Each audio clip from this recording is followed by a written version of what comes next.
ओम शांति। आज है 12 सितंबर। आज की मुरली का स्लोगन है, ज्ञानी तो आत्मा वह है जो धोखा खाने से पहले परख कर स्वयं को बचा ले। तो खास करके तो हमको परखने की शक्ति के लिए बाबा कह रहे हैं, क्योंकि अगर हमारे अंदर परखने की शक्ति होगी तो हमारी निर्णय शक्ति भी बहुत सही होगी। क्योंकि हम अपने जीवन में जब भी माया आ जाती है हमारे जीवन में, तो माया का भी रॉयल रूप, क्योंकि माया होते हुए भी हमको पता ही नहीं चलता कि वो माया है और हम फंस जाते हैं और इसलिए हम धोखा भी खा लेते हैं। तो इसलिए बाबा कह रहे हैं कि अगर हम ज्ञानी तो आत्मा है तो हमको सबसे पहले इसमें देखना होगा कि अगर हम ऐसा क्या पुरुषार्थ करें जो हमारी परखने की शक्ति हमारे अंदर आ जाए और हम दूर से ही अपनी आने वाली सभी प्रकार की जो माया हमारे जीवन में आती है वो हम दूर से ही पहचान लें और हम पहचान कर सही निर्णय कर सकें समय पर। तो इसके लिए हमको खास एक पुरुषार्थ करना होगा कि अपने बुद्धि की सफाई करनी होगी, क्योंकि हमारी बुद्धि ही निर्णय लेती है। तो अगर हम परखने की शक्ति में ही सफल नहीं होंगे तो निर्णय शक्ति तो हमारी ऐसे भी नहीं काम करेगी। तो हमको सबसे पहले बुद्धि की सफाई को ध्यान देना होगा, क्योंकि जितनी बुद्धि की सफाई होगी उतना ही हम योग युक्त अवस्था में रह सकेंगे और हमारे मन में जो यह व्यर्थ संकल्प और विकल्प जो चलते हैं वह हमको अव्यक्त स्थिति में ऐसे भी स्थित होने नहीं देते और वो विघ्न का काम करते हैं। तो बार बार हम क्या करते हैं कि शरीर के आकर्षण में आ जाते हैं। उसका मूल कारण क्या है कि हमारी बुद्धि की सफाई नहीं है। तो बुद्धि की सफाई अर्थात हमको एक ही बात याद रखना चाहिए कि हमको मगन रहना है सिर्फ एक बाबा की याद में, तभी हमारी बुद्धि की सफाई हो सकेगी। क्योंकि हम अगर अपनी बुद्धि में एक बाबा की याद को छोड़कर अगर हमारी बुद्धि अनेक तरफ चली जाती है तो हम उसके जाने के कारण हम शक्तिशाली नहीं रहते। तो जब बुद्धि और तरफ में हमारी लगी हुई होगी, कार्य में लगी हुई होगी, तो हम अनुभव कर सकेंगे कि हमारी बुद्धि में वीकनेस और थकावट हमको महसूस होगी, क्योंकि हमारा बुद्धि दिन भर व्यर्थ संकल्पों में घूमते रहता है हमारी बुद्धि। तो हमको इससे थकावट की महसूसता होती है, क्योंकि हमारे बुद्धि में व्यर्थ संकल्प विकल्प जो चलते हैं वही थकावट लाते हैं। और जब अगर आत्मा ही हमारी थक जाती है, थकी हुई होगी, तो परखने की शक्ति और निर्णय करने की शक्ति हम कैसे कर सकेंगे? क्योंकि हम कितना भी होशियार होंगे तो थकावट में हम कभी भी अपने जीवन में आने वाली माया को ना तो परख सकेंगे और हम उसमें फंस जाते हैं। तो सारा दिन संकल्पों में ही बुद्धि थकी हुई होने के कारण हमारी निर्णय शक्ति में कमी आ जाती है और इसलिए हम विजयी नहीं बन सकते। तो सबसे पहले हमको बुद्धि की सफाई करना बहुत ज़रूरी है। तो बुद्धि की सफाई हम कैसे कर सकते हैं? तो बाबा ने इसकी भी बहुत अच्छी विधि बताई है। बुद्धि की सफाई अगर हमको करना है तो सबसे पहले हमको हमारा स्वचिंतन ठीक करना होगा। स्वचिंतन अर्थात हम जो भी हम चिंतन करते हैं, स्वचिंतन अर्थात मैं जो हूँ जैसा हूँ, अर्थात जो हमारा आदि अनादि श्रेष्ठ स्वरूप है उस रूप में हम अपने आप को यथार्थ उसी रूप में जानें और उसी के स्वचिंतन में रहें। तो इसी को कहा जाता है स्वचिंतन। तो अगर हमारा स्वचिंतन ठीक है तो हमारा शुभ चिंतन भी होगा और इस प्रकार से हमारी बुद्धि की सफाई होगी। अगर हम स्वचिंतन करते हैं और स्वचिंतन करने से हम अपने श्रेष्ठ स्वरूप में स्थित हो जाते हैं। हम आत्माओं का जो ओरिजिनल जो स्वरूप है हम उसमें स्थित हो जाते हैं। ऐसे नहीं कि मैं कमज़ोर हूँ या फिर मैं कमज़ोर पुरुषार्थी हूँ।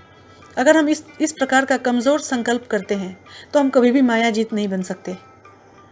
यह सोचना स्वचिंतन हो ही नहीं सकता, क्योंकि हम संगम युगी ब्राह्मण आत्माएं हैं। संगम युगी ब्राह्मण आत्माएं अर्थात शक्तिशाली आत्मा।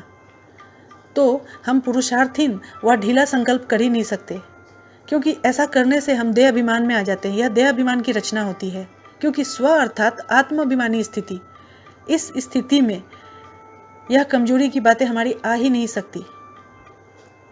तो हमको देह अभिमान की रचना का चिंतन करना स्वचिंतन नहीं होगा। तो हमको इसका खास ध्यान रखना होगा, क्योंकि स्वचिंतन अर्थात जैसा बाप वैसी मैं श्रेष्ठ आत्मा हूँ, ऐसा स्वचिंतन वाला ही शुभचिंतन भी कर सकता है, क्योंकि हमारे स्वचिंतन से ही शुभचिंतन हमारा श्रेष्ठ होगा। तो बाबा ने आज एक और बात कहा है कि ज्ञानी तू आत्मा। अगर हम ज्ञानी तू आत्मा है तो ज्ञानी तू आत्मा की निशानी क्या होगी? क्योंकि हमको अगर स्वचिंतन करना है, अगर हम स्वचिंतन वाले बनते हैं और हमारा शुभचिंतन सही होता है, तो इसका अर्थ ही है कि हम ज्ञान रत्नों का मनन कर रहे हैं, क्योंकि ज्ञान रत्नों का मनन करने से ही हम ज्ञानी तो आत्मा कहला सकते हैं। तो ज्ञान रत्नों का मनन करना एक तो ऐसा है कि सिर्फ रिपीट करना, और दूसरा है कि ज्ञान सागर की लहरों में लहराना, अर्थात ज्ञान खजाने के मालिकपन के नशे में रहना और रहकर सदा ज्ञान रत्नों से खेलते रहना, ज्ञान के एक एक अमूल्य बोल को अनुभव में लाना।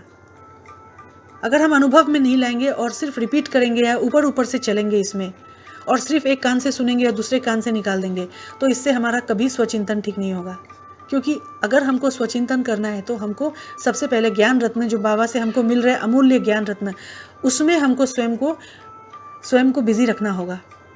क्योंकि ज्ञान के एक एक अमूल्य बोल का अनुभव में लाना, अर्थात स्वयं को अमूल्य रत्नों से सदा महान बनाना, तो ऐसा ज्ञान में रमन करने वाले आत्मा ही स्वचिंतन या शुभचिंतन कर सकता है। तो हमको खास करके अपनी बुद्धि की सफाई करने के लिए हमको स्वचिंतन करना है, और स्वचिंतन करेंगे तो शुभ चिंतन होगा, और परचिंतन से और व्यर्थ चिंतन से हम स्वतः ही दूर हो जाएंगे। और ऐसा अगर हम दूर होंगे अपने व्यर्थ से, तो इससे हमारा जो बुद्धि है वो व्यर्थ चिंतन से सेफ हो जाता है। तो क्योंकि हमारी बुद्धि में स्थान ही नहीं होता है फिर, और ना समय होता है व्यर्थ चिंतन के लिए, क्योंकि बुद्धि तो सदा ही ज्ञान के अमूल्य रत्नों में डूबा रहता है। तो इसलिए बाबा खास करके हमको कहते हैं कि अपनी बुद्धि की सफाई अगर करना है तो बुद्धि को खास करके हमको सदा ज्ञान रत्नों से, अर्थात शुभ संकल्पों से इसको भरपूर रखना है, ताकि कोई दूसरा संकल्प आने की कोई मार्जिन ही ना हो सके। तो बाबा कहते हैं इसी को कहा जाता है शुभ चिंतन। तो बुद्धि की सफाई करने के लिए ये सारी बातें बहुत सूक्ष्म है हमारे जीवन में। हर ज्ञान के बोल में, बाबा जो ज्ञान की बोल हमको बोलते हैं उसके राज को समझने के लिए तो हमको सदा अपनी बुद्धि को बिजी रखना है मनन चिंतन में। और अगर हम मगन स्थिति में रहेंगे, एक परमात्मा की याद में खोए रहेंगे, तो हमारे जीवन में कोई विघ्न आ ही नहीं सकता। तो हमारा जो संपर्क होता है, सर्व के संपर्क, वो भी हमारा शुभ चिंतक ही बन जाता है। तो इसी के लिए बाबा आज हमको खास कर यही कह रहे हैं कि हमको ऐसा शुभचिंतक बनना चाहिए कि सदा हमारे जीवन में उमंग उल्लास हो, हमारे अपने जीवन में भी उमंग उल्लास हो, और हम दूसरों को भी इस उमंग उल्लास का पंख दे सकते हैं, ना उम्मीदवार आत्मा को उम्मीदवार बना सकते हैं। और सभी के प्रति हमारे मन में शुभ भावना और शुभ कामना होगी, और ऐसा होगी तो कैसी भी आत्माएं हमारे साथ सदा सहयोगी बन जाएंगी। तो इसीलिए हमको अगर हम ज्ञानी तो आत्मा है तो हम सदैव स्वयं को भी आगे उठाने के बारे में सोचेंगे, और सर्व आत्माओं के प्रति भी हमारी यही भावना होगी। तो इसी को कहते हैं ज्ञानी तो आत्मा की निशानी। तो इसीलिए आज बाबा हमको कह रहे हैं कि सबसे मुख्य बात कि ज्ञानी तो आत्मा वही होता है जो आने वाली किसी भी चीज़ों को, मुसीबतों को, मुश्किलों को, माया को परख लेता है, और इसके चलते धोखा खाने से वो बच जाता है और स्वयं को बचा लेता है। तो इसके लिए हमको बुद्धि की सफाई करनी होगी, और बुद्धि की सफाई करने के लिए हमको हमारा स्वचिंतन सही रखना होगा, और स्वचिंतन से ही शुभचिंतन होगा। तो इससे हम माया के ऊपर सहज ही विजय प्राप्त कर सकते हैं। ओम शांति।